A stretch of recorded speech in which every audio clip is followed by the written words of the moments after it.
Hello my dear students, welcome back to Gatira classes. આજના આ વિડીયોમાં આપણે આપણું સેક્શન ઈ કમ્પ્લીટ કરવાના છીએ, કારણ કે છેલ્લો સમ છે સેક્શન ઈ નો પાર્ટ 2 ચેપ્ટર 9 બિન વેપારી સંસ્થાના હિસાબો. મને ખ્યાલ છે આ ચેપ્ટર તમને પહેલેથી બોરિંગ લાગે છે, અઘરું લાગે છે, પણ એકચ્યુઅલમાં એટલું જ ઈઝી છે. ખરેખર કહું છું, આજનો આ વિડીયો જોઈ લો પછી તમે મને કહેજો કે સર અમે આ દાખલો જે નતા કરવાના ને એ હવે કરી નાખશું, કારણ કે હવે અમને સમજાઈ ગયું કંઈ કરવાનું જ નથી. આમાં બહુ સિમ્પલ છે. હવે જુઓ, વિભાગ ઈ ની વાત કરીએ. ફરીથી કહું છું, વિભાગ ઈ 4 માંથી 3 સમ સોલ્વ કરવાના છે તમારે. અને 4 ચેપ્ટર ક્યાં હશે, એ 4 સમ કયા ચેપ્ટર ના હશે? તો સૌથી પહેલા ચેપ્ટર 6 કે 5 પેટા નોંધ, ખ્યાલ છે ને, પહેલા ભાગનો. ત્યારબાદ રોકડ મેળ, ત્યારબાદ ઘસારો, અને આજે આપણે શીખીએ છીએ તે બિન વેપારી સંસ્થાના હિસાબો.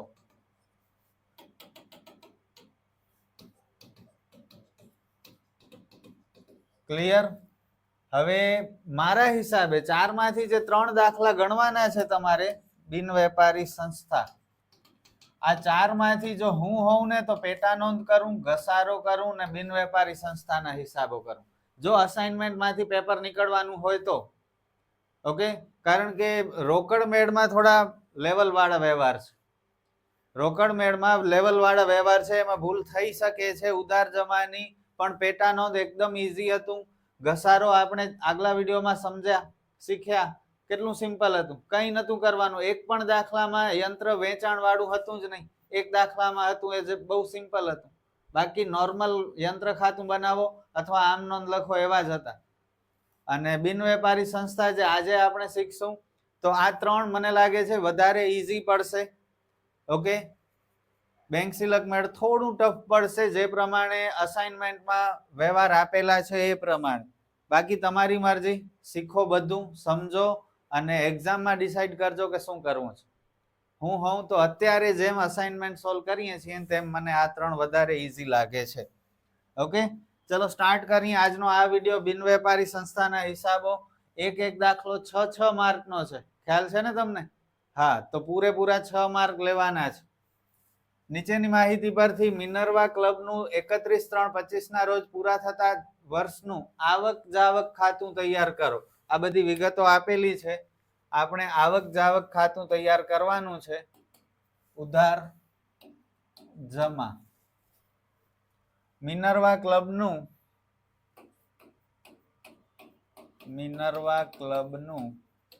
તારીખ 31/3/25 ના રોજ પૂરા થતા વર્ષનું આવક જાવક ખાતું. ઘણા બધા સ્ટુડન્ટ્સ હેડિંગ નથી લખતા, જે નહીં ચાલે એક્ઝામમાં. હેડિંગ લખવું પડશે. ઓકે, માત્ર આવક જાવક ખાતું લખશો, હું હોઉં તો ચલાવી લઉં પણ ઇમ્પ્રેશન સારી ન પડે. આખું જે લખે ને તો મજા આવે જોવાની પેપર. સમજ્યા? તો પ્લીઝ પૂરું લખજો. ચલો નેક્સ્ટ. આવક જાવક ખાતું અને ઉપજ ખર્ચ ખાતું, આ બે જ વસ્તુ આ ચેપ્ટરમાં શીખવાની છે, બનાવવાની છે. આવક જાવક ખાતું કોના જેવું હોય ખ્યાલ છે? રોકડ મેળ જેવું હોય. એટલે કે માત્ર રોકડ વ્યવહારની જ એન્ટ્રી થાય. સમજ્યા? રૂપિયા આવે તો આવક સાઈડ લખવાના, રૂપિયા જાય તો જાવક સાઈડ લખવાના. બસ એટલું જ યાદ રાખવાનું છે. બીજી વસ્તુ, આવક જાવક ખાતામાં કોઈ હવાલાની એન્ટ્રી નહીં થાય. ખાસ યાદ રાખજો. હજી નીચે વધારાની માહિતી આપેલી હોય અથવા હવાલા આપેલા હોય અને આવક જાવક ખાતું માત્ર બનાવવાનું હોય તો હવાલાને ધ્યાનમાં નહીં લેવાનું. એના સિવાય ચૂકવવાનો બાકી પગાર ને મળવાની બાકી આવક ને એ કોઈની એન્ટ્રી નહીં થાય, કારણ કે એ હજુ બાકી છે, ચૂકવ્યા નથી ને મળ્યા નથી, તો એની એન્ટ્રી નહીં થાય. માત્ર રૂપિયા આવ્યા અને રૂપિયા ગયા એની જ એન્ટ્રી થશે. અને આવક જાવક ખાતાની શરૂઆત બાકી આગળ લાવ્યાથી થશે, જેમાં રોકડ સિલક અને બેંક સિલક શરૂની, અને એન્ડ બાકી આગળ લઈ ગયાથી થશે. આ હતું આવક જાવક ખાતું. ક્લિયર? બહુ ઈઝી છે, રોકડ મેળ જેવું છે. બીજું છે ઉપજ ખર્ચ ખાતું, જે નફા નુકસાન ખાતા જેવું છે, જેમાં માત્ર મહેસૂલી આવકો અને મહેસૂલી ખર્ચની જ નોંધ થશે. મૂડી આવક ને મૂડી ખર્ચની નોંધ નહીં થાય. ખબર પડે છે? પગાર ચૂકવ્યું, ભાડું ચૂકવ્યું, વ્યાજ મળ્યું, કમિશન મળ્યું, એ બધાની એન્ટ્રી થાય. પણ ફર્નિચર ખરીદ્યું, યંત્ર ખરીદ્યું, રોકાણ કર્યા, એ બધાની એન્ટ્રી ન થાય, કારણ કે મૂડી આવક, મૂડી ખર્ચ છે. માત્ર મહેસૂલ આવક અને મહેસૂલી ખર્ચની જ નોંધ થાય. હવાલાની એન્ટ્રી ઉપજ ખર્ચ ખાતામાં થાય. ઓકે, ઉપજ ખર્ચ ખાતામાં બાકી આગળ લાવ્યા અને બાકી આગળ લઈ ગયા ન આવે. નફા નુકસાન ખાતામાં એવું લખીએ છીએ? નથી લખતા. ક્લિયર? તો આ નાની નાની ઇમ્પોર્ટન્ટ વસ્તુ જે હતી આ ચેપ્ટર રિલેટેડ એ મેં તમને સમજાવી. હવે આપણે સોલ્વ કરીએ. હું તમને પૂછીશ, તમે મને કહેજો હું ક્યાં એન્ટ્રી કરું. ચલો સ્ટાર્ટ કરીએ. રમત ગમત. હવે જુઓ, મેં સ્ટાર્ટિંગમાં જ તમને કીધું કે આવક જાવક ખાતું બનાવવાનું છે, તો એની સ્ટાર્ટિંગ શેનાથી થાય? બાકી આગળ લાવ્યાથી થાય. ઓકે, પહેલેથી ગોતીને લખી નાખશો તોય સારું છે, નહીં તો એના માટે પહેલા જગ્યા મૂકી દઈએ આપણે, જ્યારે આવશે ત્યારે ત્યાં લખી નાખશું. ઓકે, તો આપણે અત્યારે સ્ટાર્ટિંગમાં જગ્યા મૂકીએ છીએ, બાકી આગળ લાવ્યા, અને જ્યારે આવશે શરૂની રોકડ શિલક અને શરૂની બેંક શિલક, ત્યારે આપણે આની નીચે લખી નાખશું. તો હજુ 2 લીટી મૂકશું અને ત્રીજી લીટીથી આપણે એક પછી એક વાંચતા જઈએ અને એન્ટ્રી કરતા જઈએ. રમત ગમતના સાધનોની ખરીદી. ખરીદી કરવાથી રૂપિયા જાય, જમા સાઈડ. રમત ગમતના સાધનોની ખરીદી જાવક બાજુ,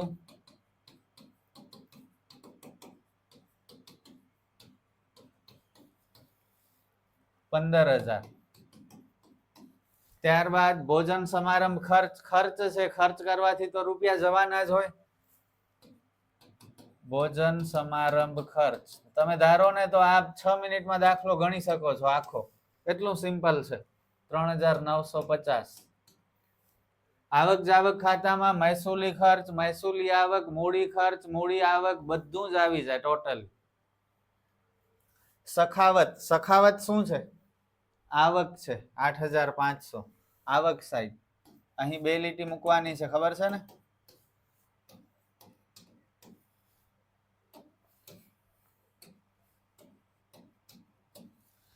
નેક્સ્ટ, વર્તમાન પત્રનું લવાજમ. છાપા આવે આપણા ઘરે, આપણી સંસ્થામાં, તો એના રૂપિયા તો આપવા પડે. તો લવાજમ એટલે વર્તમાન પત્રના જે રૂપિયા આપીએ છીએ આપણે, 12 મહિનાના ભેગા ચૂકવી દેવાય, એને લવાજમ કહેવાય. અથવા મહિને મહિને ચૂકવીએ એ પણ લવાજમ જ કહેવાય. વર્તમાન પત્રોનું લવાજમ 1,800. ભાડું 2,800. હવે ભાડું મળે પણ ખરું ને ચૂકવીએ પણ ખરું. કઈ ન કે તો ચૂકવ્યું છે એમ સમજવાનું, ખર્ચ સમજવાનું, જાવક સમજવાનું. જૂના ફર્નિચરનું વેચાણ. 2,000 ની ચોપડે કિંમતનું ફર્નિચર 1,800 માં વેચ્યું. એ ભલે ગમે એ હોય, આવક જાવક ખાતામાં 1,800 ની એન્ટ્રી થાય. ઓકે, અને વેચીએ તો રૂપિયા આવે, આવક સાઈડ 1,800. જૂના ફર્નિચરનું વેચાણ 1,800. હવે જો આ સેમ વસ્તુ જો ઉપજ ખર્ચ ખાતું બનાવવાનું હોય તો 2,000 નું ફર્નિચર 1,800 માં વેચીએ છીએ, એટલે માત્ર 200 રૂપિયા ખર્ચ સાઈડ લખાય, કારણ કે ફર્નિચર વેચ્યું એ તો આપણી મૂડી આવક થઈ. એટલે ઉપજ ખર્ચ ખાતામાં એ તો લખાય નહીં, પણ નુકસાન કે નફાની એન્ટ્રી કરવી પડે. તો 200 રૂપિયા જે નુકસાન થયું ને એ ઉપજ ખર્ચ ખાતામાં ખર્ચ સાઈડ લખાય. ઓકે, તો એક્સ્ટ્રા પણ હું થોડું સમજાવતું જઈશ, જેથી કરીને તમારો બેઝ મજબૂત થાય, કન્સેપ્ટ ક્લિયર થઈ જાય. દાખલ ફી રૂપિયા 2,000. દાખલ ફી મળે, આવક છે.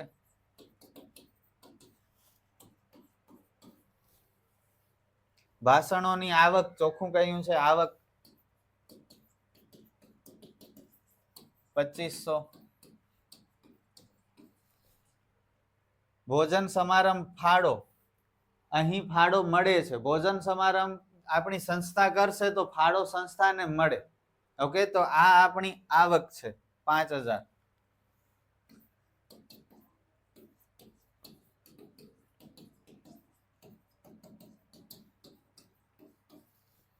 ત્યારબાદ વીજળી ખર્ચ. ખર્ચ કરવાથી રૂપિયા જાય 1,050. આજીવન સભાસદ ફી. કોઈ સભ્યએ આજીવન રૂપિયા ચૂકવી દીધા આપણી સંસ્થામાં. ઓકે, તો આવક છે 3,000.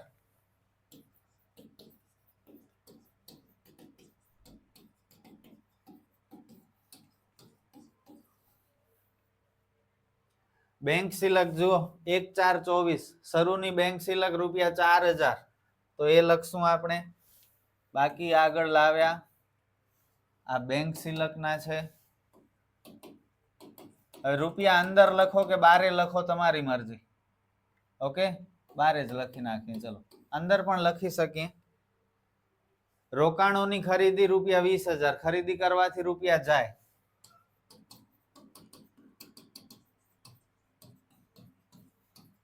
વિડીયો થોડો મોટો બનશે કારણ કે લખાણ ઘણું છે એટલે. પસ્તીનું વેચાણ, વેચાણ કરવાથી રૂપિયા આવે. પસ્તીનું વેચાણ 500. પગાર ચૂકવવું પડે 9,200. રોકડ સિલક 1/4/24 ના ₹1000. રોકડ સિલક 1000. ઓકે, જો બંને બાર અંદર લખ્યા હોય તો 4 ને 1 ભેગા કરીને 5000 એમ પણ લખી શકી. પેવેલિયન માટે દાન મળે આપણી સંસ્થાને 71,000.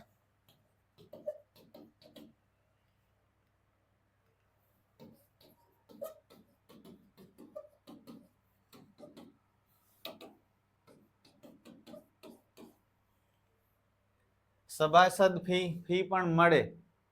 જેમ છે તેમ ચાલુ વર્ષની પણ આવે, ગયા વર્ષની આવે, આવતા વર્ષની હોય તો એ પણ આવે. આવક જાવક ખાતામાં બધું જ આવે.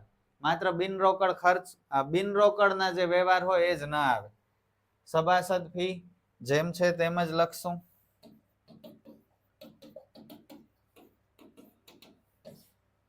$2024-25 ના 20,000 અને 25-26 ના 5,000.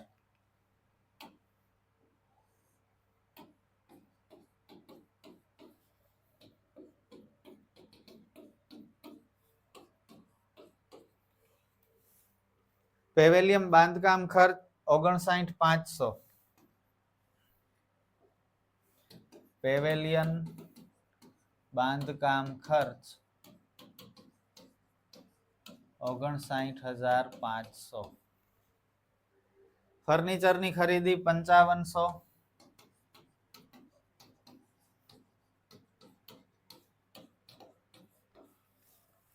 રોકડ સિલક, આખરની રોકડ સિલક આપેલી છે જુઓ, બાકી આગળ લઈ ગયા.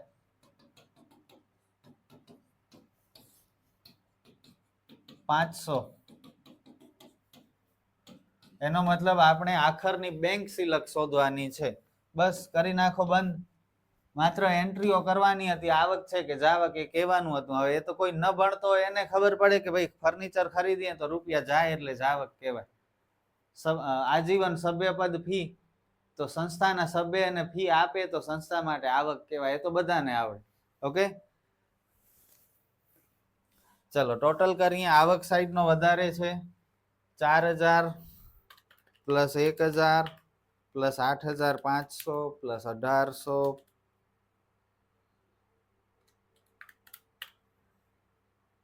પ્લસ 2,000. 4 ને 5 ને 8 13 500 અંદર 300 બરાબર પ્લસ 2,000 પ્લસ 2,500 પ્લસ 5,000 3,000 500 71,000 20,000 5,000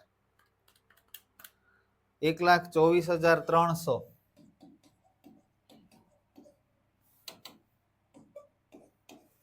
$1,24,300.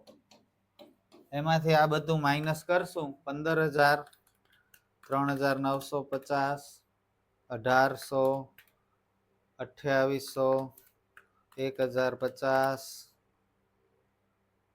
20,000 9,200 59,500 5,500 અને 500. 5,000 રૂપિયા બચ્યા. બેંક સિલક 5,000. ચેક કરી લઈએ જવાબ. આખરની બેંક સિલક 5,000 એકદમ પરફેક્ટ છે. અને આમાં તમે જોઈ શકો છો માર્ક કપાવાની શક્યતા બહુ નહિવત જેવી છે. આમાં માર્ક કપાય જ નહીં. 6 માર્ક પૂરા મળે. અને આવક જાવક ખાતું પૂછે તો વધારે સારું. ઉપજ ખર્ચ ખાતામાં હજુ થોડા હવાલાની એન્ટ્રી કરવાની હોય એટલે જરાક ક્યાંક મિસ્ટેક થવાની પોસિબિલિટી રહે. પણ આવક જાવક ખાતામાં તો બેઠે બેઠું ખાલી નક્કી કરવાનું છે આવક છે કે જાવક. એટલે આ પૂછે તો બહુ સારું. ઓકે, ચલો નેક્સ્ટ. નવજ્યોત ક્લબની નીચેની વિગતો પરથી 31/3/25 ના રોજ પૂરા થતા વર્ષનું આવક જાવક ખાતું તૈયાર કરો. નવજ્યોત ક્લબનું તારીખ 31/3/25 ના રોજ પૂરા થતા વર્ષનું આવક જાવક ખાતું. ખાતું છે એટલે ઉધાર જમા લખવા પડે. ઓકે, આમાં પણ એમ જ બિનરોકડ વ્યવહાર હશે એની નોંધ નહીં કરીએ. સ્ટાર્ટિંગ તમને ખ્યાલ છે શેનાથી કરશું? શરૂની બાકી. બાકી આગળ લાવ્યા નહીં હોય તો જગ્યા મૂકી દેશું. સ્ટાર્ટિંગ બાકી આગળ લાવ્યાથી કરવાની છે. રોકડ સિલક બેંક સિલક આવશે ત્યારે લખી લેશું. ચલો, સાંસ્કૃતિક કાર્યક્રમના ખર્ચા ₹12,000.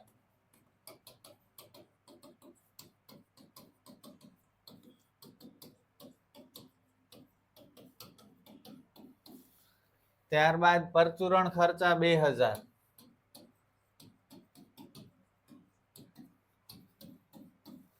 ત્યારબાદ ચૂકવવાનું બાકી માનદ વેતન. હવે જુઓ, ચૂકવવાનું બાકી છે, હજી ચૂકવ્યું નથી એટલે કોઈ રોકડ ગઈ નથી. અને આ તો રોકડ મેળ છે. રૂપિયા આવે કે જાય તો જ એન્ટ્રી કરવાની. અને આ રૂપિયા ગયા નથી, હજી બાકી છે, તો આ વ્યવહારની નોંધ નહીં થાય. ચૂકવવાનું બાકી માનદ વેતન, મળવાની બાકી કોઈ આવક, નોંધ ન થાય. ઓકે, ઉતાવળ કરતા નહીં, ભૂલ નહીં કરતા. વારસો ₹10,000 આવક છે. 2 લીટી ખાલી રાખજો.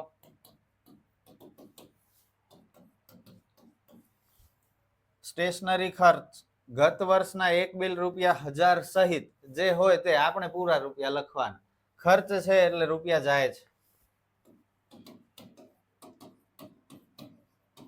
4,000. ગયા વર્ષના 1,000 સહિત એટલે કે આ વર્ષના 3,000 હતા ને ગયા વર્ષે નતા ચૂકવ્યા 1,000 જે આ વર્ષે ચૂકવ્યા. તો ટૂંકમાં આ વર્ષે તો 4,000 ગયા રોકડ. તો બસ રોકડ જાય તો જમા સાઈડ લખવું પડે. ઓકે, પણ જો આ ઉપજ ખર્ચ ખાતામાં હોય તો માત્ર ચાલુ વર્ષના 3,000 જ લખાય. ઓકે, ઉપજ ખર્ચ ખાતામાં માત્ર ચાલુ વર્ષની માહિતી લખાય. ચૂકવેલ ભાડું 5600.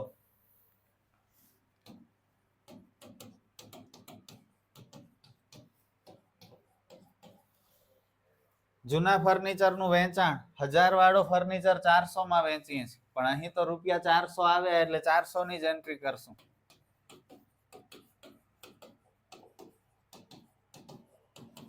પણ જો ઉપજ ખર્ચ ખાતું બનાવવાનું હોય તો 1000 વાળો ફર્નિચર 400 માં વેચીએ તો ₹600 જે નુકસાન થયો માત્ર એ જ ખર્ચ સાઈડ લખાય ઉપજ ખર્ચ ખાતામાં. રમત ગમતના સાધનોની ખરીદી 8,000.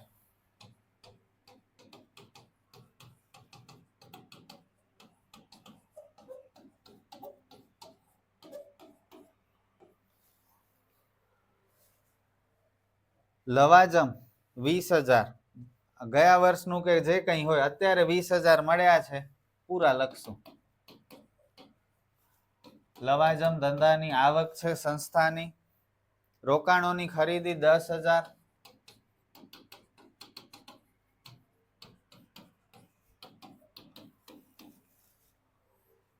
ફર્નિચર પર ઘસારો. ઘસારો શું છે? બિન રોકડ ખર્ચ છે. ખર્ચ તો છે પણ એમાં રૂપિયા જતા નથી. ઘસારો કોઈને ચૂકવાય નહીં એટલે નોંધ નહીં થાય. ઓકે, સાંસ્કૃતિક કાર્યક્રમની આવક 16,000.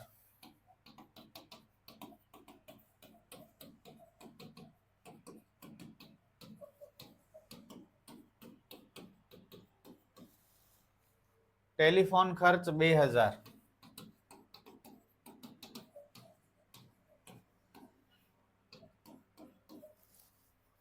સેક્રેટરીને માનદ વેતન 9,600.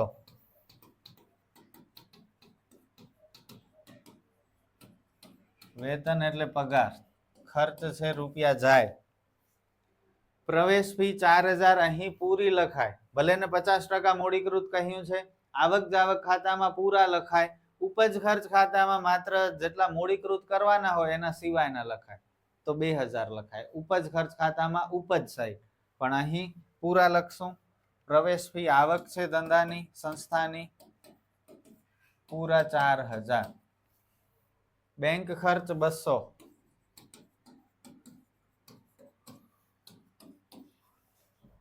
શરૂની રોકડ અને બેંક સિલક જો કઈ દીધી છે 12000, એક સાથે જ આપ્યું છે, અલગ અલગ નથી. આમાં આગલા દાખલામાં અલગ અલગ હતા, કઈ વાંધો નહીં, એનાથી શું ફરક પડે. વર્તમાન પત્રનું લવાજમ ચૂકવવું પડે,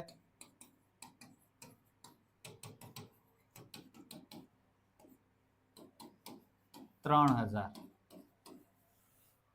ફર્નિચરની ખરીદી રૂપિયા જાય છે જાવક.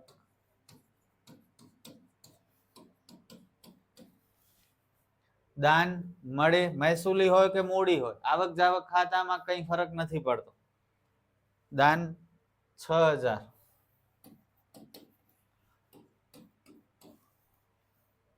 વર્ષના અંતે બાકી લવાજમ, આ લવાજમ મળવાનું બાકી છે, મળ્યું નથી, તો આની નોંધ નહીં થાય. રોકાણો પર વ્યાજ મળે 1400.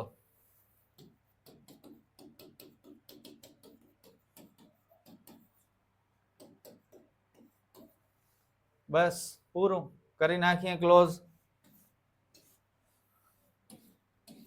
ઉધાર સાઈડ વધુ હશે. 12 ને 10 22 ને 20 42, 42 ને 16 58, 58 ને આ 10 68, 68 69,800.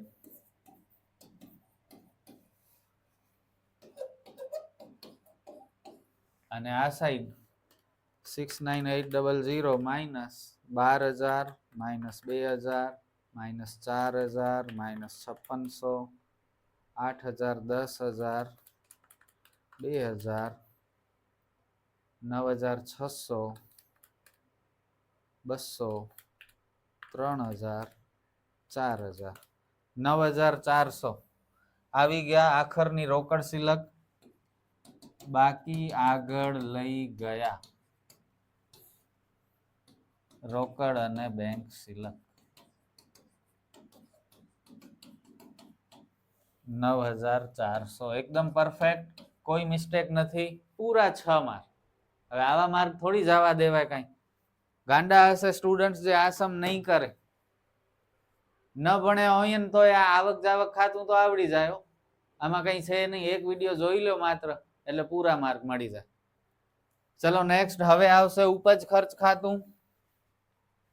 નીચેની માહિતી પરથી અમન હોસ્પિટલનું તારીખ 31/3/25 ના રોજ પૂરા થતા વર્ષનું ઉપજ ખર્ચ ખાતું તૈયાર કરો. સૌથી પહેલા હેડિંગ લખશું આપણે, અમન હોસ્પિટલનું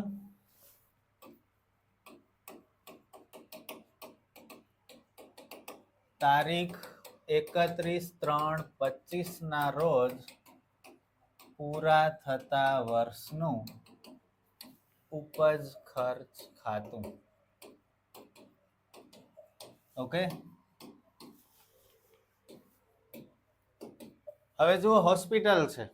હોસ્પિટલ છે, પહેલા એક કામ કરીએ, રીડ કરી લઈએ આખો સમ, કારણ કે હવાલા પણ છે, એન્ટ્રીઓ કરવી પડશે. ઉપજ ખર્ચ ખાતું બનાવીએ છીએ તે ઉપજ ખર્ચ ખાતામાં સૌથી પહેલા દાખલો વાંચવાનો, આળસ નહીં કરવાનું, ભલે ટાઈમ લાગે પણ દાખલો વાંચજો, જેથી કોન્ફિડન્સથી 6 માર્ક પૂરા મેળવી શકીએ. આપ 6 માર્કનો સવાલ છે. દવાની ખરીદી.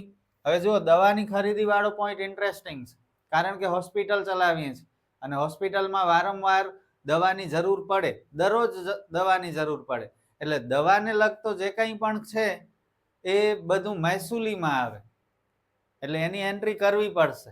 ઓકે, તો દવાવાળો પોઈન્ટ બહુ ઇમ્પોર્ટન્ટ. હોસ્પિટલવાળા દાખલામાં દવાવાળા પોઈન્ટ ઉપર ખાસ ધ્યાન આપજો. સિમ્પલ છે પણ સમજજો. દવાની ખરીદી, બેંક ઓવરડ્રાફ્ટ 1/4/24. ઉપજ ખર્ચ ખાતામાં શરૂની બાકી લખાય નહીં, તો આ નહીં આવે. મરામત ખર્ચ મેડિકલ એસોસિએશનમાં ફાળો, જો આની એન્ટ્રી કરવી પડશે ખર્ચ તરીકે, ફાળો આપીએ છીએ આપણે, આપણી હોસ્પિટલ છે તો મેડિકલ એસોસિએશનમાં આપણે જોડાયા હોઈએ તો એમાં ફાળો આપવો પડે, તો અહીં ફાળો ખર્ચ છે. વર્તમાન પત્રોનું લવાજમ, હોલનું ભાડું મળ્યું, દર્દી પાસેથી મળેલ ફી, ડોક્ટરોને ઓનરેરિયમ, સ્ટાફ પગાર, રોકડ સિલક 31/3/25, આની નોંધ નહીં થાય. ઓકે, પાકા સરવૈયામાં મિલકત બાજુ લખાય કારણ કે આખરની બાકી છે, પણ પાકું સરવૈયું બનાવવાનું નથી. મળેલ દાન, જો મળેલ દાનમાં પણ કઈ ન કઈ હોય તો મૂડી આવક સમજવાની, તો એ પાકા સરવૈયામાં આવે, અહીં ન આવે તો આ પણ નહીં થાય. 10% સરકારી જામીનગીરીમાં રોકાણ, તારીખ 1/10/24 ના રોજ ખરીદેલ, રોકડ સિલક 1/4/24, શરૂની બાકી આ નહીં આવે. આવક જાવક ખાતું બનાવતા હોઈએ તો આ શરૂની બાકીની એન્ટ્રી કરવી પડે, સ્ટાર્ટિંગમાં બાકી આગળ લાવ્યા તરીકે. ઓકે, આ ઉધાર સાઈડ લખાય, આ જમા સાઈડ લખાય કારણ કે આ ઓવરડ્રાફ્ટ છે એટલે. એક્સરે મશીન ખરીદવા માટે મળેલ દાન, ચેરિટી શોની આવક, ટેલિફોન ખર્ચ, સભ્ય પાસેથી લવાજમ, સાધનોની ખરીદી, કરવેરા, વીમો, લેબોરેટરીની આવક, દવાનો સ્ટોક 1/4/24, દવાને લગતું છે તો આની એન્ટ્રી થશે. કેવી રીતે થશે થોડી વારમાં સમજીએ. ચેરિટી શોનો ખર્ચ, રોકાણો પર વ્યાજ, લેબોરેટરીનો ખર્ચ, મળેલ પ્રવેશ ફી 50% મૂડીકૃત, એનો મતલબ 50% પાકા સરવૈયામાં લખાશે, 50% અહીં ઉપજ સાઈડ લખાશે. હવાલા 1000 રૂપિયા હોલનું ભાડું મળવાનું બાકી છે, તો હોલનું ભાડું નંબર આપો 1. 8500 નું લવાજમ સભ્ય પાસેથી મળવાનું બાકી છે, સભ્ય પાસેથી લવાજમ 2. દવાનો આખર સ્ટોક રૂપિયા 15000 છે, દવાના ખરીદી ઉપર 3. સ્ટાર્ટિંગ જ આનાથી કરવાની છે, ધ્યાન આપજો. દવાની ખરીદી મહેસૂલી ખર્ચ ગણાય કારણ કે આપણે હોસ્પિટલ ચલાવીએ છીએ, પણ લખશું શું? દવાનો વપરાશ. આવી રીતે હેડિંગ લખવાનું. સૌથી પહેલા શરૂનો સ્ટોક, શરૂનો સ્ટોક કેટલો હતો દવાનો? આરે 1/4/24 ના 12000 પ્લસ આપણે ખરીદી કરી 40000 એટલે 52000 ની થઈ, અને વર્ષ પૂરો થયો ત્યારે આખર સ્ટોક કેટલો છે? 15000, તો એ માઇનસ કરી નાખો. એટલે આખા વર્ષ દરમિયાન કેટલા રૂપિયાની દવા વપરાય? 37000 ની દવા વપરાય. તો બસ આ ઉપજ ખર્ચ ખાતું છે, એમાં દવાનો વપરાશ કેટલો થયો એ જ રૂપિયાની એન્ટ્રી થાય. આ જે આખર સ્ટોક છે એ તો પાકા સરવૈયામાં મિલકત બાજુ લખવું પડે. બીજી અસર 15000, દરેક હવાલાની 2 અસર હોય, ખ્યાલ છે ને? એક પાકા સરવૈયામાં આપવી પડે, તો આ બીજી અસર 15000 પાકા સરવૈયામાં મિલકત સાઈડ અત્યારે નથી બનાવવાનું. આઈ હોપ કે ક્લિયર થયું હશે. બહુ ઇમ્પોર્ટન્ટ છે, આમાં ભૂલ નહીં કરતા. મરામત ખર્ચ 10,800,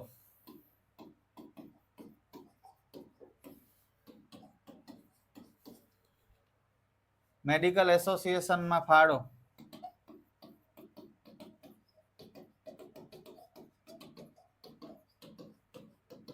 ₹3600, વર્તમાન પત્રનું લવાજમ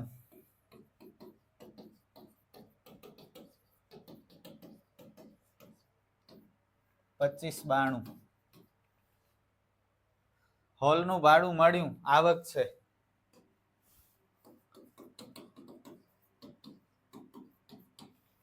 ₹11,000 અને એના ઉપર પહેલો હવાલો 1000 રૂપિયા મળવાનું બાકી, પ્લસ મળવાનું બાકી એટલે ટોટલ 12000.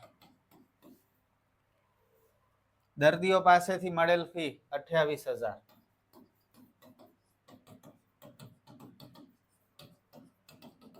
દર્દી પાસેથી તો રોજ ફી મળે એટલે મહેસૂલી આવક છે. હોલનું ભાડું અવારનવાર મળે, મહેસૂલી આવક છે. ડોક્ટરને ઓનરેરિયમ, ઓનરેરિયમ એટલે પગાર ચૂકવવો પડે, દર મહિને ચૂકવીએ 30000.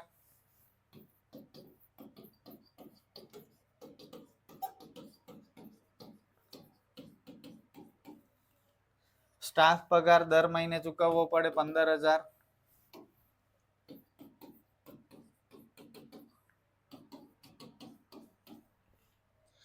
રોકડ સિલક ન આવે. મળેલ દાન 62,000 નહીં આવે, કારણ કે કંઈ ના કંઈ હોય તો મૂડી આવક સમજવાની. એટલે આની એન્ટ્રી પાકા સરવૈયામાં મૂડી ભંડોળમાં પ્લસ થાય, ઉપજ ખર્ચ ખાતામાં ન આવે. 10% સરકારી જામીનગીરીમાં રોકાણ કર્યો આપણે, મૂડી ખર્ચ છે, પાકા સરવૈયામાં મિલકત બાજુ લખાય, અહીં ન આવે. રોકડ સિલક શરૂની ના આવે. એક્સરે મશીન ખરીદવા માટે મળેલ દાન મૂડી આવક છે, પાકા સરવૈયામાં નોંધ થાય. ચેરિટી શોની આવક આવે 50,000.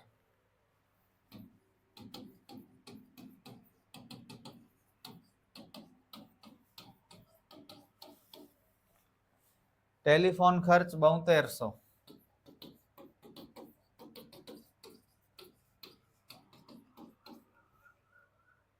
કરવેરા અને વીમો 8,000 સભ્ય પાસેથી લવાજમ 45,500. આની નોંધ થશે, આવક છે. હવાલો છે ઉપર એટલે અંદર લખશું. બીજો હવાલો 8,500 નું લવાજમ સભ્ય પાસેથી લેવાનું બાકી છે, મળવાનું બાકી છે, પ્લસ મળવાનું બાકી 8,500 એટલે 12,54,000. ત્યારબાદ સાધનોની ખરીદી મૂડી ખર્ચ છે, પાકા સરવૈયામાં મિલકત બાજુ આવે, અહીં નહીં આવે. કરવેરા વીમો આવશે 8,000.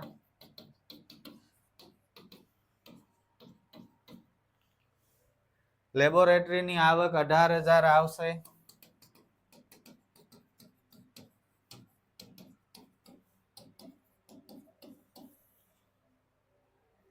દવાનો સ્ટોક થઈ ગયો. ચેરિટી શો નો ખર્ચ 36,500.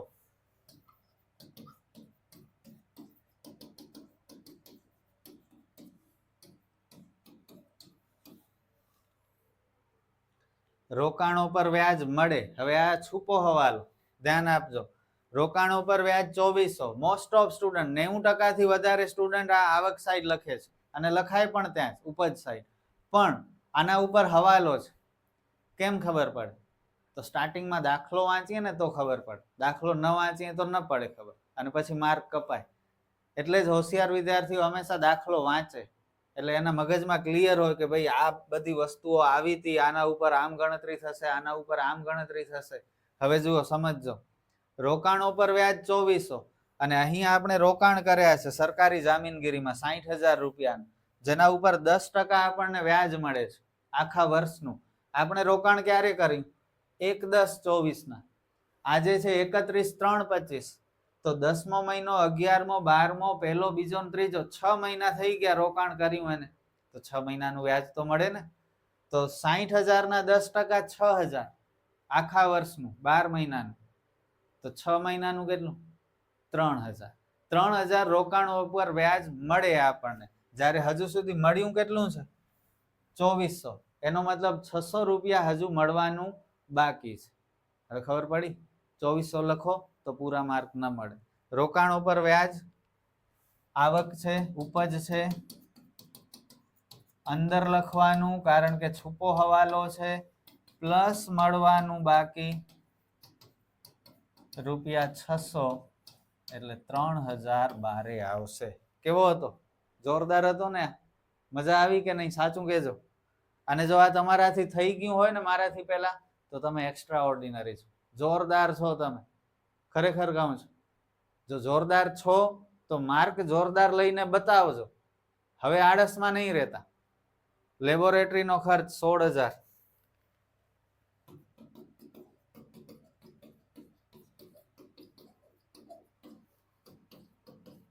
અને છેલ્લે પ્રવેશ ફી 6,000, જેમાંથી 50% મૂડીકૃત કરવાની છે, એટલે અહીં 50% જ આવશે, 3,000. બસ કરી નાખીએ ક્લોઝ. જનરલી ઉપજ સાઈડ વધુ હોય, દર વખતે હોય એમ નથી કહેતો, જનરલી હોય. ઓકે, તો પહેલા આપણે ઉપજ સાઈડ નો ટોટલ કરશું. 12,000 ને 28,000 પ્લસ 50,000 પ્લસ 54,000, 18,000, 3,3, 1,68,000 ઉપજ સાઈડ નો ટોટલ થાય છે. એ આપણે અહીં પણ લખશું અને એમાંથી આપણે ખર્ચ સાઈડ બાદ કરતા જઈએ. 37, 10, 800, 3600, 25, 92, 30, 15, 7200, 8000, 36, 500, 16000, 1308 રૂપિયા. ઓડ જવાબ છે, જરા ચેક કરી લઈએ. અને ઓડ જવાબ આવે શા માટે ના આવે? ઓકે, એકદમ પરફેક્ટ છે. ઉપજનો ખર્ચ કરતા વધારો 1308.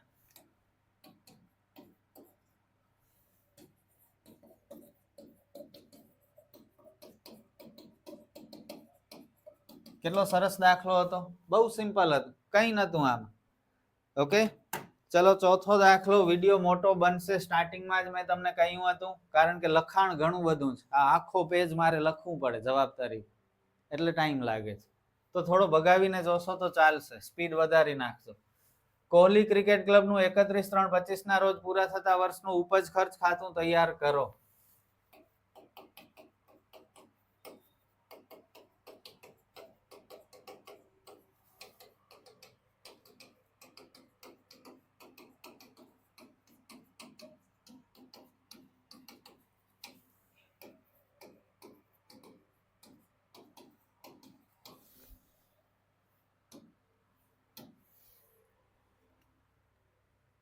દાખલો વાંચશું આપણે, બરોબર? કારણ કે હવાલા છે, દાખલો વાંચવાથી ખબર પડશે કયો હવાલો શેના ઉપર આવશે.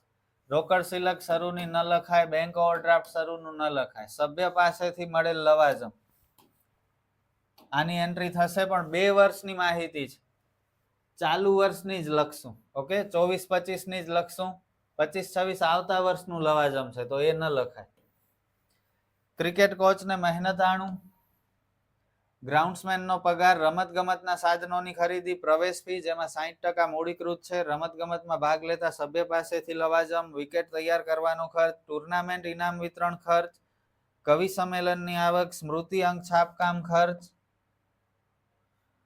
ટુર્નામેન્ટના રોકાણોનું વ્યાજ, ટુર્નામેન્ટના ફંડના રોકાણોનું વ્યાજ, ટુર્નામેન્ટની મળેલી ફી, મેદાન માવજત ખર્ચ, મળેલ દાન, સેક્રેટરીને માનદ વેતન, સ્મૃતિ અંકનું વેચાણ, ટુર્નામેન્ટ માટે મળેલ દાન. આ વસ્તુ ઉપર ખાસ ધ્યાન આપજો. ટુર્નામેન્ટ રમાડવા માટે આપણને સ્પેશિયલ એક દાન મળ્યો છે. એનો એક દાતા છે, જેણે આપણને 40,000 રૂપિયા આપ્યા કે ભાઈ તમે જે ટુર્નામેન્ટ રમાડો છો ને એના માટે આ 40,000 રૂપિયા હું આપું છું. હવે ટુર્નામેન્ટ પાછળ જે કંઈ પણ ખર્ચ થાય એ બધા ખર્ચ આ 40,000 માંથી વાપરજો. આપણા માટે સારું છે, આપણી સંસ્થા માટે. ઓકે, તો હવે એના લીધે શું થાય છે જુઓ. આ જુઓ, ટુર્નામેન્ટ ઇનામ વિતરણ ખર્ચ રૂપિયા 18,000. આ ઇનામ વિતરણ, ટુર્નામેન્ટ આપણી સંસ્થા જ સ્પોર્ટ્સ ક્લબની છે, તો ટુર્નામેન્ટ તો આપણે અવારનવાર રમાડતા હોય અને એમાં ઇનામ પણ આપતા હોય, તો આ ઇનામ વિતરણ ખર્ચ આપણો મહેસૂલી ખર્ચ છે, તો ખર્ચ સાઈડ એન્ટ્રી કરવી પડે. પણ ટુર્નામેન્ટ માટે સ્પેશિયલ દાન જ્યારે મળતું હોય તો ટુર્નામેન્ટને લગતા બધા જ ખર્ચ આમાંથી જ ચૂકવવાના હોય.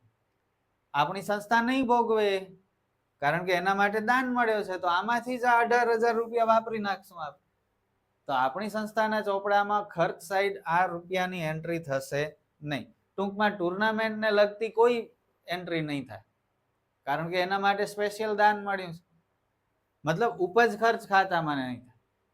પાકા સરવૈયામાં થશે, કારણ કે આ પાકા સરવૈયામાં 40,000 બતાવવા પડશે ને, પછી એમાંથી પ્લસ માઇનસ પાકા સરવૈયામાં કરવું પડશે. અત્યારે નહીં થાય, કારણ કે આપણે પાકું સરવૈયું નથી બનાવવાના. એટલે સમજી ગયા? તો ટુર્નામેન્ટને લગતું બધું જ પાકા સરવૈયામાં આવશે, પાકું સરવૈયું બનાવવાનું નથી, એટલે ઉપજ ખર્ચ ખાતામાં એન્ટ્રી નહીં થાય, કારણ કે સ્પેશિયલ દાન મળ્યું છે એના માટે. ટુર્નામેન્ટ ફંડનું રોકાણ, કવિ સંમેલન ખર્ચ, સ્ટેશનરી ખર્ચ, મરામત ખર્ચ, મળેલ બેંક વ્યાજ, ટુર્નામેન્ટ ફી, જો આપણે નહીં ચૂકવવી પડે ટુર્નામેન્ટની ફી, આમાંથી ચૂકવાઈ જશે. અમ્પાયર ફી, મુખ્ય ક્લબ સાથેની જોડાણ ફી અને કરવેરા વીમો.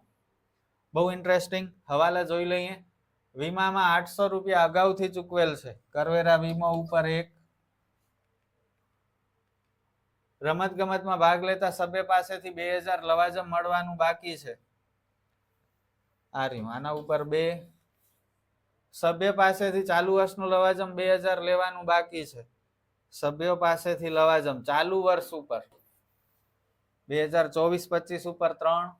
રમતગમતના સાધનો પર 10% ઘસારો ગણો તો રમતગમતના સાધનોની જે ખરીદી કરી એના ઉપર 4. બસ હવે એન્ટ્રી કરશું આપણે.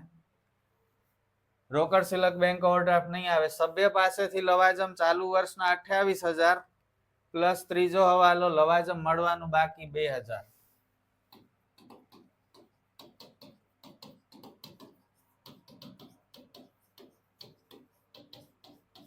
પ્લસ મળવાનું બાકી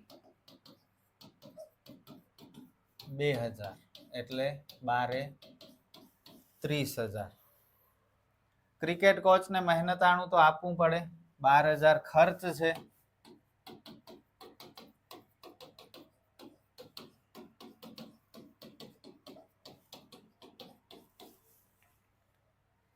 ગ્રાઉન્ડ્સમેનને પગાર પણ ચૂકવવો પડે 6,000.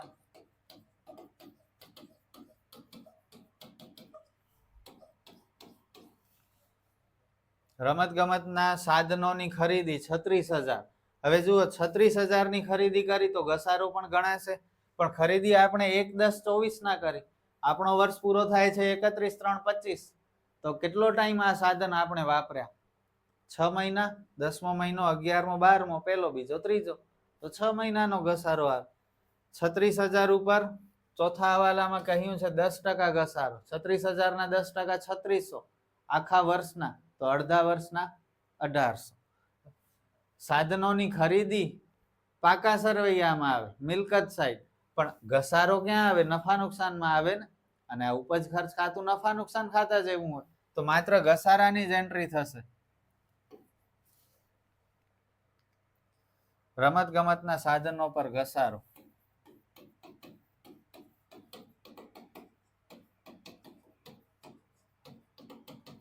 1800 રૂપિયા. પ્રવેશ ફી 12,000. 60% મૂડીકૃત કરવાની છે, એટલે કે પાકા સરવૈયામાં 60%. એનો મતલબ 40%. 12,000 ના 40% 4800. 12 ચોક 48. રમતગમતમાં ભાગ લેતા સભ્ય પાસેથી લવાજમ આવક છે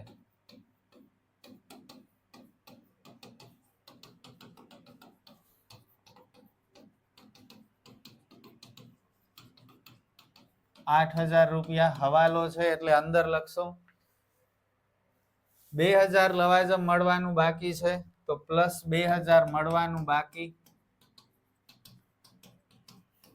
એટલે બારે આવશે 10,000. વિકેટ તૈયાર કરવાનો ખર્ચ 6,000.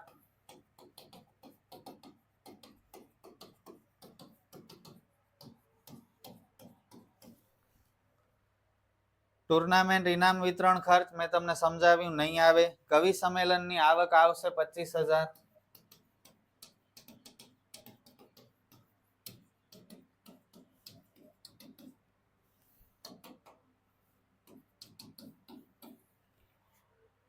સ્મૃતિ અંક છાપકામ ખર્ચ 8,000.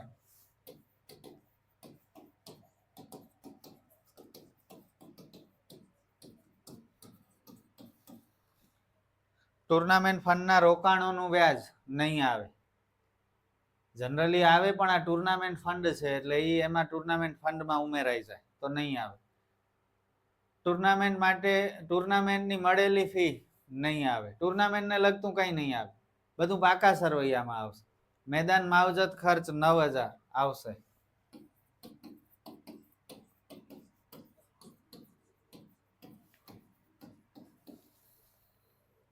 મળેલ દાન નહીં આવે.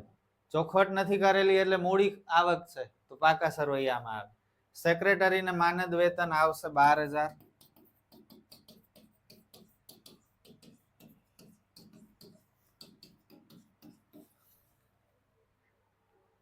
સ્મૃતિ અંકનું વેચાણ આવશે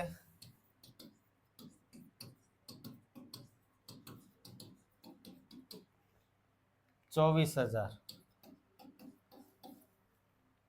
ટુર્નામેન્ટ માટે મળેલ દાન પાકા સરવૈયામાં આવે. ટુર્નામેન્ટ ફંડનું રોકાણ પાકા સરવૈયામાં આવે. કવિ સંમેલન ખર્ચ આવશે 14,000.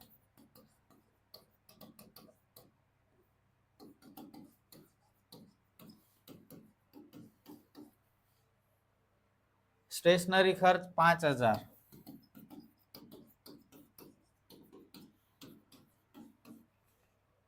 મરામત ખર્ચ 6000,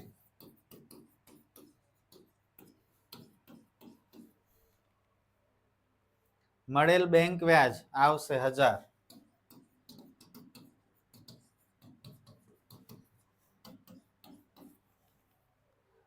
ટુર્નામેન્ટ ફી નહીં આવે, અમ્પાયર ફી આવે 8000,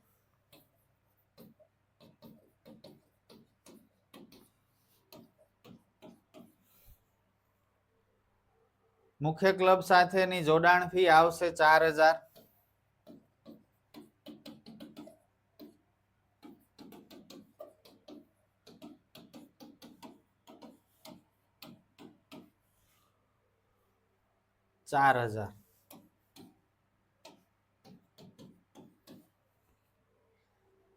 કરવેરા વીમો આવે 4000, હવાલો છે પહેલો, અગાઉથી ચૂકવી નાખ્યા છે,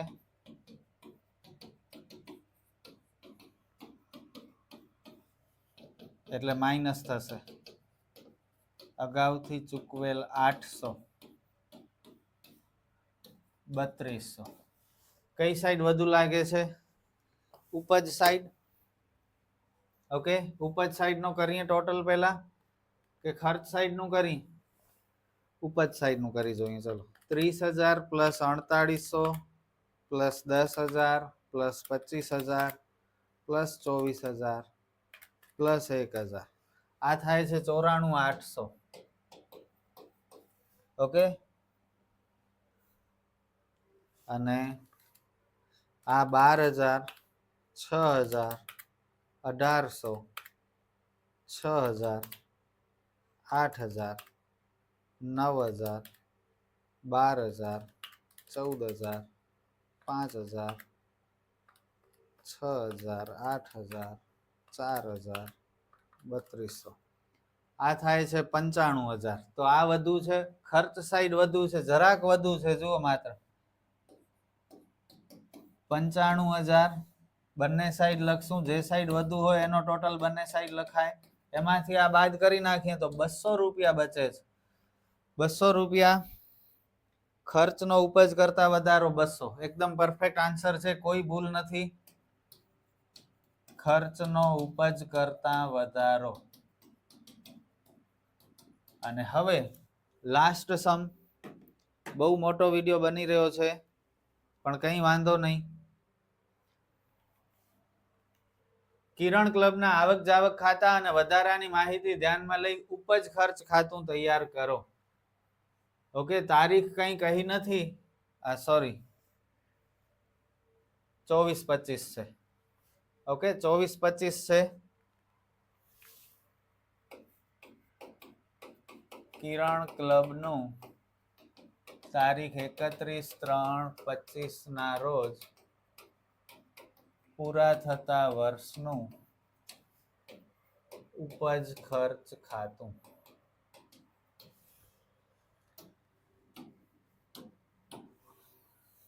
ચલો પહેલા તો રકમ વાંચશું. હવે આ દાખલો સિમ્પલ છે, એનું કારણ છે આવક જાવક ખાતું આપ્યું છે, રેન્ડમ માહિતી નથી આપી.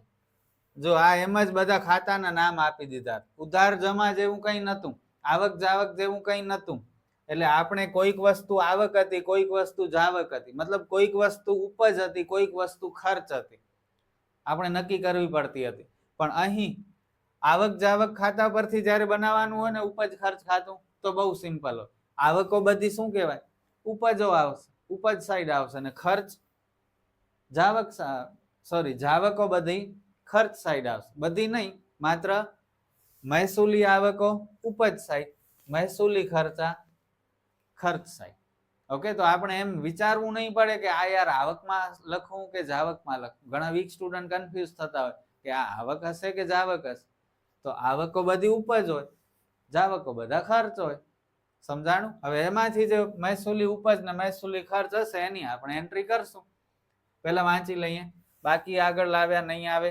મનોરંજન કાર્યક્રમની આવક, દાખલ ફી, રોકાણ પર વ્યાજ, સખાવત, લવાજમ 3 વર્ષનું છે. એમાં 24-25 આપણો ચાલુ વર્ષ છે. જો એમાં સૌથી વધારે છે, ચાલુ વર્ષમાં જનરલી સૌથી વધુ હોય. જૂના ફર્નિચરનું વેચાણ, જાવક સાઈડ બાકી આગળ લાવ્યા નહીં આવે, સ્ટેશનરી ખર્ચ, ફર્નિચરની ખરીદી, રોકાણોની ખરીદી, બિલિયર્ડ ટેબલ, પગાર, મનોરંજન કાર્યક્રમનો ખર્ચ અને આખરની સિલકો જે નહીં આવે, પાકા સરવૈયામાં આવે, પાકું સરવૈયું બનાવવાનું છે નહીં. દાખલ ફીના 50% મૂડીકૃત કરવાના છે, તો હવાલો 1 દાખલ ફી ઉપર, ચૂકવવાનો બાકી પગાર 650 અને રોકાણો પર મળવાનું બાકી વ્યાજ 250 છે. પગાર ઉપર 2, રોકાણો પર વ્યાજની બાજુમાં 2. ક્લબના 125 સભ્ય છે જે દરેક વાર્ષિક 50 લવાજમના ચૂકવે છે, તો આ 3 લવાજમ ઉપર ચાલુ વર્ષના. ફર્નિચર તથા બિલિયર્ડ ટેબલ પર 300 ને 200 ઘસારાની જોગવાઈ કરો. ફર્નિચર ઉપર 4, બિલિયર્ડ ટેબલ ઉપર 4. બેંકે વ્યાજના 50 જમા કરેલ છે જેની નોંધ કરવાની બાકી છે, તો અહીં એન્ટ્રી નથી થઈ, તો એની અલગથી આપણે નોર્મલ એન્ટ્રી કરી નાખશું. ઓકે, તો આ બહુ જલ્દી ફટાફટ થઈ જશે. ચલો સ્ટાર્ટ કરીએ. મનોરંજન કાર્યક્રમની આવક 4950 ઉપજ સાઈડ.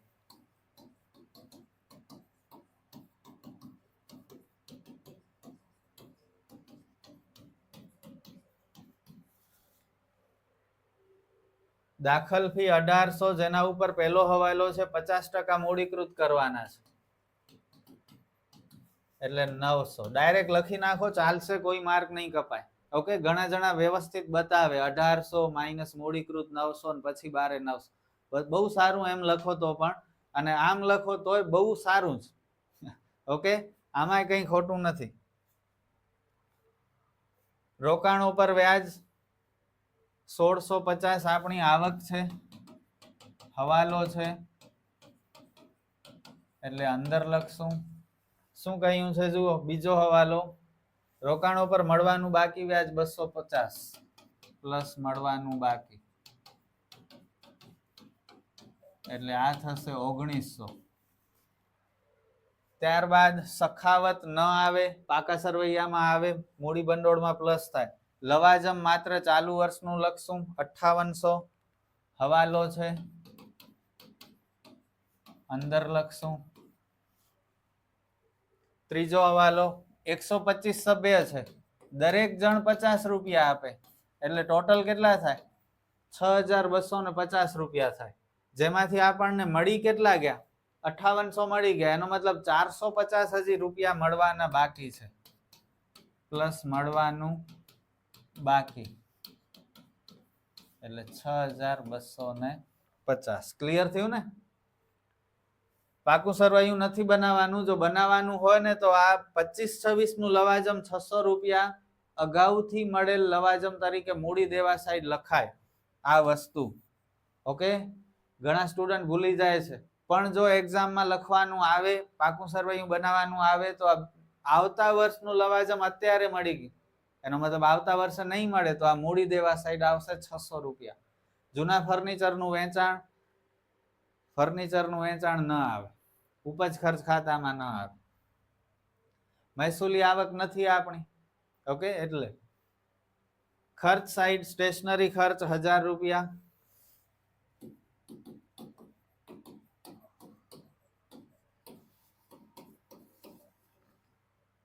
ફર્નિચરની ખરીદી ન આવે, પણ એના ઉપર હવાલો છે ચોથો, ફર્નિચર ઉપર 300 ઘસારો ગણો ને બિલિયર્ડ ટેબલ ઉપર 200 ઘસારો ગણો.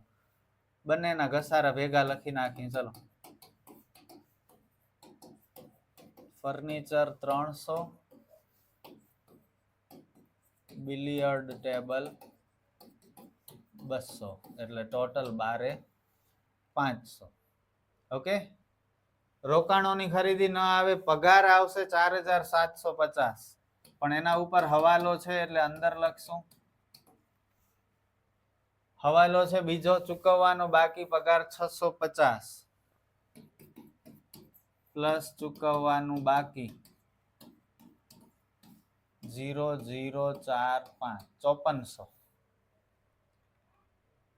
મનોરંજન કાર્યક્રમનો ખર્ચ આવે 2550.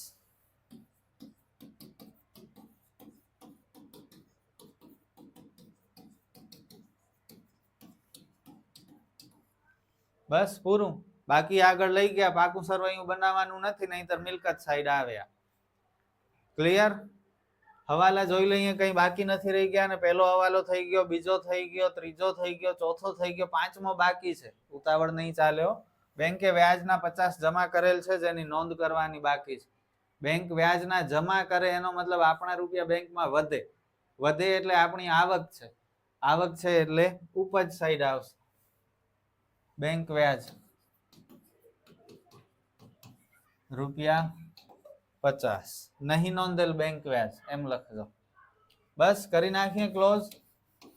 કઈ સાઈડ વધુ લાગે છે? 5 ને 2 7, 7.5 8 9,000 સમથિંગ છે, અને આ વધારે છે.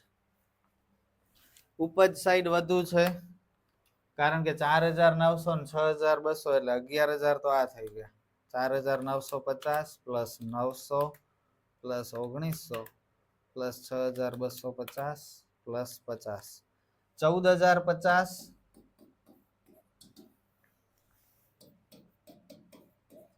જેમાંથી 1,000 500 5400 25 50 4,600 બચ્યા, જેને કહેવાય ઉપજનો ખર્ચ કરતા વધારો. ચેક કરી લઈએ. 4,600 એકદમ પરફેક્ટ આન્સર છે, કોઈ મિસ્ટેક નથી. ઉપજનો ખર્ચ કરતા વધારો. That's it. અને આ સાથે આપણો આ વિડિયો પૂરો, આ ચેપ્ટર પૂરો, સાથે સેક્શન ઈ પૂરો. હવે એક જ સેક્શન બાકી રહ્યો, વિભાગ એફ, જેમાં વાર્ષિક હિસાબના 5 દાખલા આપણે શીખવાના છે. બહુ ઝડપથી એ વિડીયો પણ આવી જશે. મને ખ્યાલ છે તમારી એક્ઝામ બહુ નજીક છે, અને થોડો હું લેટ ફ્રી થયો 10મા માંથી 12મા માંથી, એના લીધે 11મું થોડું મોડું સ્ટાર્ટ કરી શકે. કંઈ વાંધો નહીં, ઓકે. પણ એક્ઝામ પહેલા તમને હું પૂરું કરાવી દઈશ. આંકડા શાસ્ત્રની બહુ ડિમાન્ડ છે. ટાઈમ મળશે તો વિડીયો બનાવીશ, બાકી હું કન્ફર્મ નથી કહેતો, બનાવીશ જ. પ્રોમિસ નથી આપતો, પણ અકાઉન્ટ પૂરું કરીશ એની પ્રોમિસ આપું છું. ઓકે. નેક્સ્ટ વિડીયોમાં જરૂર મળશું. વિડીયો કેવો લાગ્યો કમેન્ટમાં જણાવજો. Good bye.